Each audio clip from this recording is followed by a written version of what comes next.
February 28, 1942. Camp Elliott, San Diego, California.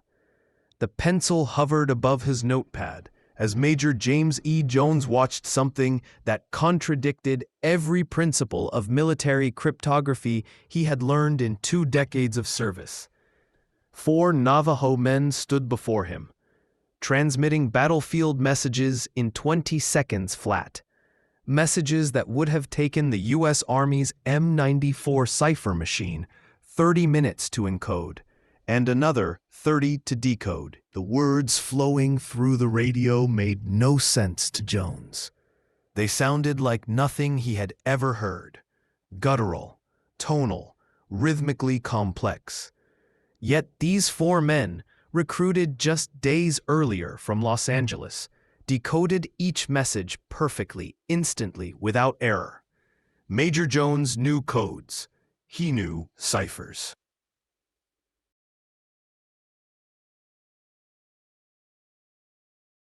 He knew that breaking enemy communications could win wars, and that the Japanese had already proven they could crack every American code system in use. The Marines were losing the cryptographic war before they even began fighting in the Pacific. But what he witnessed that morning would change everything. Over the next 3 years, 420 Navajo Marines would create the only unbreakable code in modern military history, a system so perfect that Japan's chief of intelligence would later admit, "We never came close to breaking it." The forgotten precedent, Choctaw Code Talkers of World War I.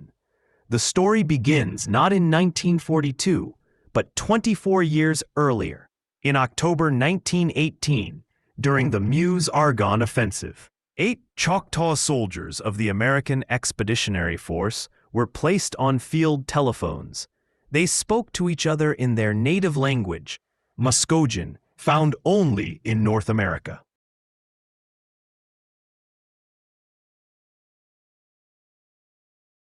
German intelligence, which had been intercepting and decoding American phone traffic with ease, suddenly went silent.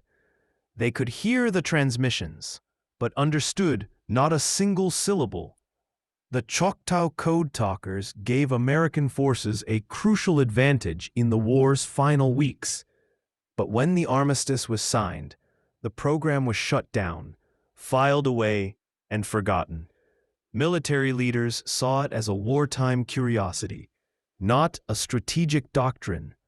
For 2 decades, the lesson lay dormant until December 7, 1941, Pearl Harbor and the cryptographic crisis. Pearl Harbor revealed a terrifying truth. Japanese intelligence had been reading American codes for years. By early 1942, the situation was critical. The Japanese had cracked the gray code, the brown code, and numerous tactical ciphers. They could intercept American radio messages and break them within hours, sometimes minutes. Worse, they used their fluent English to broadcast false orders, setting up ambushes and sowing chaos. Major Howard Connor, who would later command Code Talkers at Iwo Jima, described the problem starkly. Every code we used, the Japanese broke. Every cipher, every encryption system, every mechanical device. They had brilliant cryptographers and unlimited time. We needed something they had never seen before, something they could never prepare for. The existing systems weren't just vulnerable, they were fatally slow. In the fast-moving battles of the Pacific, a 30-minute delay in sending artillery coordinates or enemy positions was often the difference between victory and annihilation. Philip Johnston, the outsider who remembered.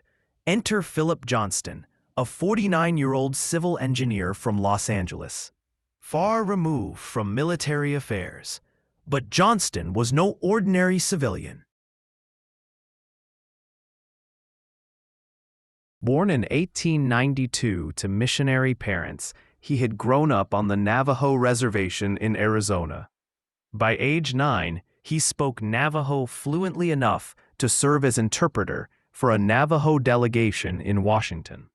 By his teens, he was one of fewer than 30 non-Navajo people in the world who could speak the language with any fluency. In February 1942, Johnston read a newspaper article about Army tests using Native American languages for secure communications. He immediately grasped what others missed. Navajo was not just difficult, it was virtually unlearnable by outsiders. No alphabet, a written form, didn't exist until missionaries created one in the 1920s. Tonal syntax, the same sound meant different things based on pitch. No linguistic relation to English, Japanese, German, or any Eurasian language.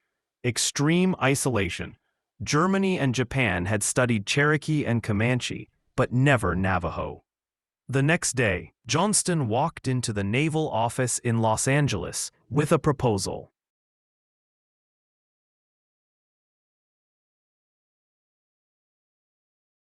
Use Navajo speakers as radio operators. Let them transmit in their native tongue. The Japanese would have no reference, no starting point, no way in. The demonstration that changed history. Johnston had 2 weeks to prove his idea.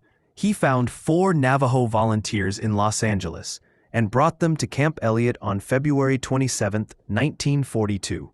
The next morning, at 0900 hours, Major Jones and Major General Clayton Vogel assembled in a communications room with skeptical staff officers. Johnston placed 2 Navajo men in one room, 2 in another, 50 yards apart, connected by field telephone. He handed the first pair an English message. Enemy expected to make tank and dive bomber attack at dawn. The first Navajo man spoke into the phone, in Navajo. 20 seconds later, the receiving Navajo wrote in English, "Enemy tank and dive bomber expected to attack this morning." Virtually verbatim. The machine-based system would have taken an hour and required codebooks that could be captured.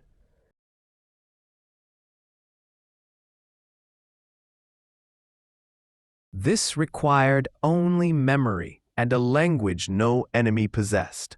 General Vogel immediately wrote to the Commandant of the Marine Corps, "Recommend recruiting 200 Navajo men immediately." The Corps approved a pilot program, 30 recruits. The original 29, forging an unbreakable code.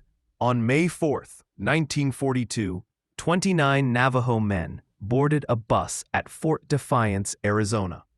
They completed 7 weeks of Marine boot camp, then reported to Camp Elliott for specialized training. Their mission was unprecedented: create a military code using their own language. The challenge was immense. Navajo had no words for tank, submarine, battalion, or artillery. The solution was brilliant. Type 1, the alphabet code. Each English letter was assigned multiple Navajo words to defeat frequency analysis. A equals Wolachi, ant, Balasana, apple, Tsanil, axe. B, Nahashid, badger, Shush, bear. And so on for all 26 letters. This meant no statistical pattern could be exploited.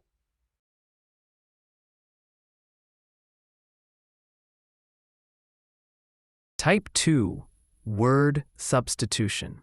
Military terms were replaced with descriptive Navajo phrases: submarine, beshlo, iron fish; battleship, lotso, whale; fighter plane, dahe tihi, hummingbird; bomber, jaysho, buzzard; America, Nehema, our mother; ships were fish, they swam; aircraft were birds, they flew. The system was intuitive to Navajo speakers, but incomprehensible to outsiders. By August 1942, the original 29 had memorized 211 terms, later expanded to 411. Nothing was written down in the field. The code existed only in their minds. Combat debut, Guadalcanal and the speed of survival. The first Code Talkers deployed to Guadalcanal on August 7, 1942. Within hours, they were transmitting over open radio channels. No encryption, no delay. Messages that once took an hour now flew in seconds. Artillery coordinates, enemy troop movements, medical evacuation requests. At Guadalcanal, Code Talkers worked around the clock in foxholes, command posts, and Jew. Despite heat, humidity, and constant shelling, they maintained perfect accuracy. But they faced an unexpected threat: friendly fire. American Marines, hearing the guttural tones and rapid speech, sometimes mistook them for Japanese infiltrators. Several Code Talkers were held at gunpoint by their own comrades. The solution? Each was assigned a bodyguard, not just for enemy fire, but for protection from suspicion. The Japanese response: the incomprehensible language. Japanese radio operators recorded every Navajo transmission and sent them to cryptographic units. The results baffled them. They tried frequency analysis, defeated by multiple word substitutions. They tried linguistic comparison. No expert recognized the sounds. They tried contextual decoding. The messages made no coherent sense.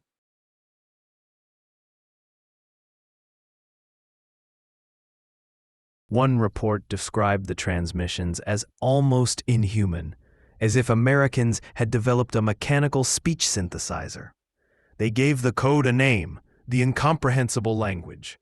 At Tarawa, November 1943, Code Talkers transmitted 800-plus messages in 76 hours, 0 errors. At Peleliu, September 1944, they coordinated the entire amphibious assault for 73 days under some of the Pacific's worst conditions. But the true test came at Iwo Jima, where the code turned the tide. On February 19, 1945, 6 Navajo Code Talkers landed with the first wave at Iwo Jima. For the next 48 hours, they worked non-stop, transmitting over 800 messages. Every artillery adjustment, every troop movement, every medical emergency, all in Navajo, all decoded instantly, all 100% accurate. Major Howard Connor stated in his after-action report, "Were it not for the Navajos, the Marines would never have taken Iwo Jima. The Japanese intercepted hundreds of these messages and gained 0. Their cryptographers worked until the Empire's final days, but never broke the code. The ultimate test: a Navajo who couldn't decode it. The code's brilliance was proven in a tragic incident. In April 1942, Joe Kiyoshi Kiyomiya, a Navajo U.S. Army soldier, not a Code Talker, was captured at Bataan. Japanese intelligence brought him to a communications room and played recordings of Code Talker transmissions. "Translate this," they ordered. Kiyomiya heard familiar words: Wo-la-chi, ant; Beshlo, iron fish, but strung together, they made no sense. He told the truth. The words are Navajo, but the message is gibberish. The Japanese didn't believe him. They tortured him, stripping him naked and forcing him to stand in deep snow until his feet froze. This proved the code's genius. Even a fluent Navajo speaker, without training, could not break it. The code wasn't just a language, it was a structured system of substitution known only to the initiated. Secrecy, silence, and the long road to recognition by war's end. 420 Navajo men had served as Code Talkers. 13 were killed in action. They served with all 6 Marine divisions in every major Pacific campaign. But when they returned home in 1945 to 46, There were no parades. They were ordered to maintain absolute secrecy. The program remained classified until 1968. For 23 years, they could not speak of their service, not to families, not to veterans groups, not even to each other outside secure channels. Many suffered in silence with what we now call PTSD, unable to process their trauma or claim their legacy. Recognition came slowly. 1982, President Reagan declared August 14th as National Navajo Code Talkers Day. 2001, President George W. Bush awarded congressional gold medals to the 4 surviving original 29. Bush's words captured their achievement. It is a story of ancient people called to serve in a modern war. It is the story of the only unbreakable oral code of World War.